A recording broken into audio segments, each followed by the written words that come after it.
Hey guys, what's up?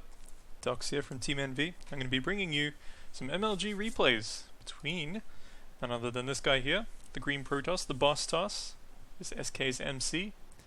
Of course, the purple Zerg up here is our very own Nv.mOOnGLaDe. So this was a game that was played in the 5th round of the MLG Dallas Championship last month. It was of the Open Bracket, and MOOnGLaDe had to play MC as his first opponent in the tournament after being seeded to the 5th round after his performance in the online qualifier. So he didn't quite make it through to be guaranteed into the group stages.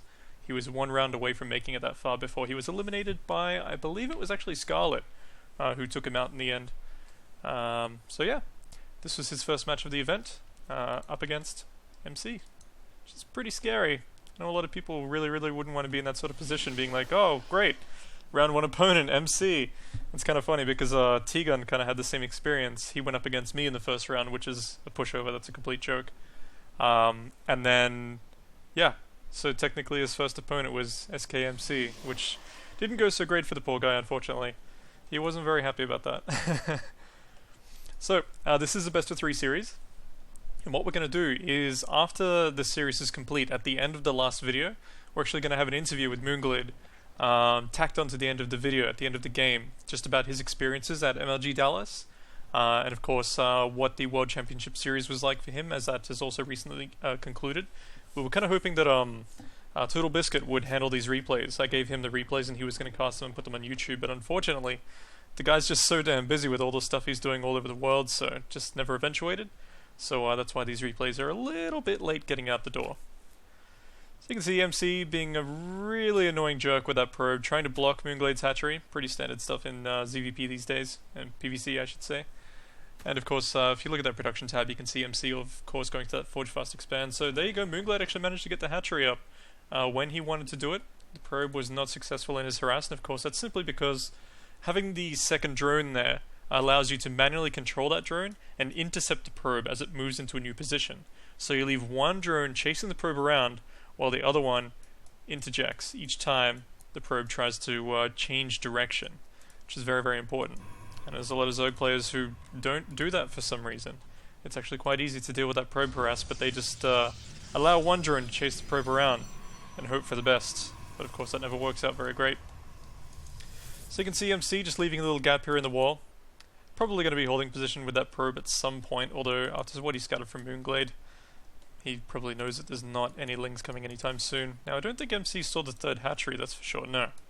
But of course this is a standard response in ZVP when your opponent's going for that fast expansion. Obviously the Protoss doesn't have any real aggressive capabilities besides throwing down some cannons behind your third, which can be a really annoying thing to deal with on Cloud Kingdom, as they tend to block this spot here with a pylon and then put the cannon up here.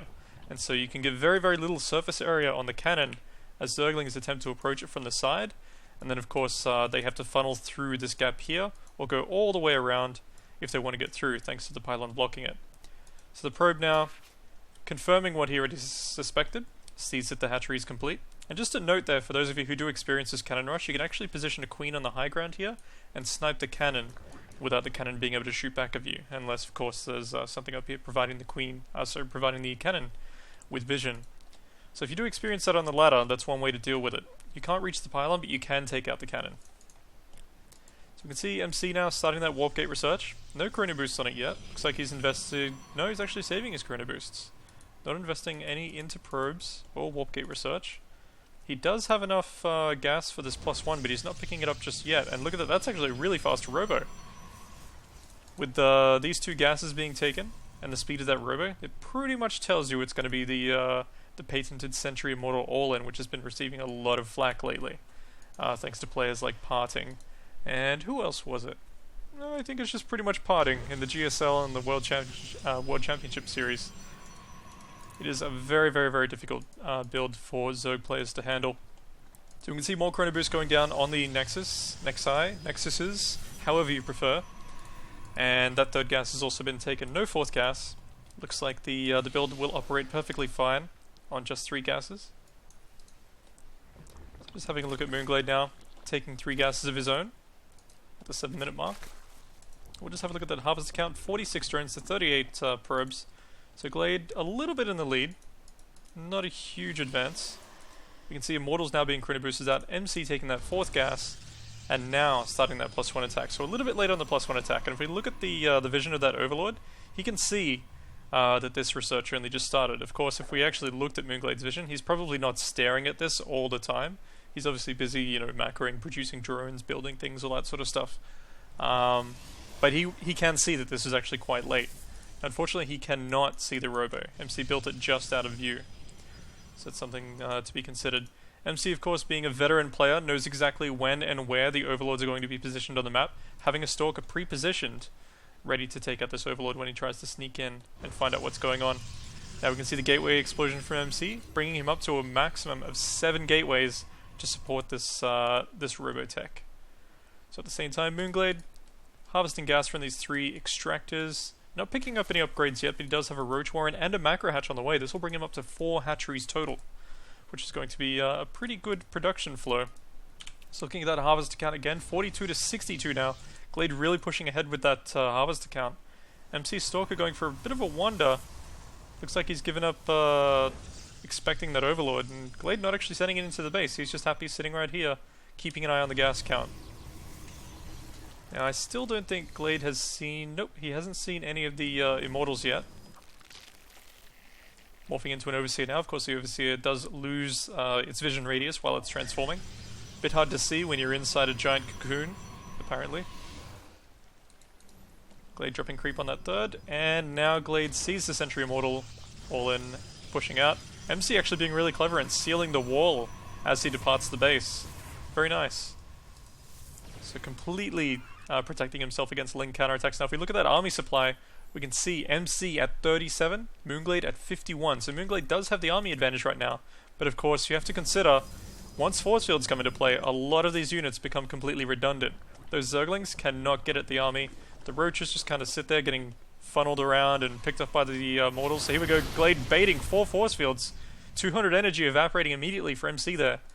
MC now moving this War Prism around. Obviously he has these proxy pylons, but the War Prism is the real threat. Because obviously with Lings and Roaches, you can't pick off the War Prism. So you might be able to sneak around and pick off proxy pylons all day long, but you're relying purely on Queens to hold that War Prism. So at this stage, Glade really, really wants to just keep baiting force fields until he has actually Roach Speed just finishing moments ago. But he just wants to keep baiting those force fields. He doesn't want to engage the army with this much energy on the sentries. Looking at that army supply again, 65 to 94, and it looks like Glade wanting to poke out a little bit. Forcing 2 more. Oh, a lot of force fields going down. A couple of Lings getting caught on the outside, but no major casualties for Glade yet. Oh, sweeping around and getting the proxy pylon with those Lings and Roaches, very nice. But of course, as we mentioned before, the Warp Prism still completely uncontested. A lot of Roaches getting stuck in that little gap there. Again, Glade going for a flank, but not able to get the engagement he wants. Still waiting for the Sentry energy to evaporate. More force fields going down from MC, and it looks like Glade might have just taken out enough of the Sentry energy to engage. Queen's focusing on this Warp Prism, and MC doing really, really good micro, picking up the injured Immortals. But it looks like Glade has more than enough to clean this up now. Let's just have a look at the workers killed. MC has killed 9 of Glade's drones during this engagement, but he's lost his entire army at the same time. And it looks like Glade has held this successfully. So looking at that supply now, GG, wow. MC calling the GG, and that's it. There's no coming back from that. So that was game 1 of SK.MC versus Nv.MOOnGLaDe from the MLG Dallas Championships. Check out the next game.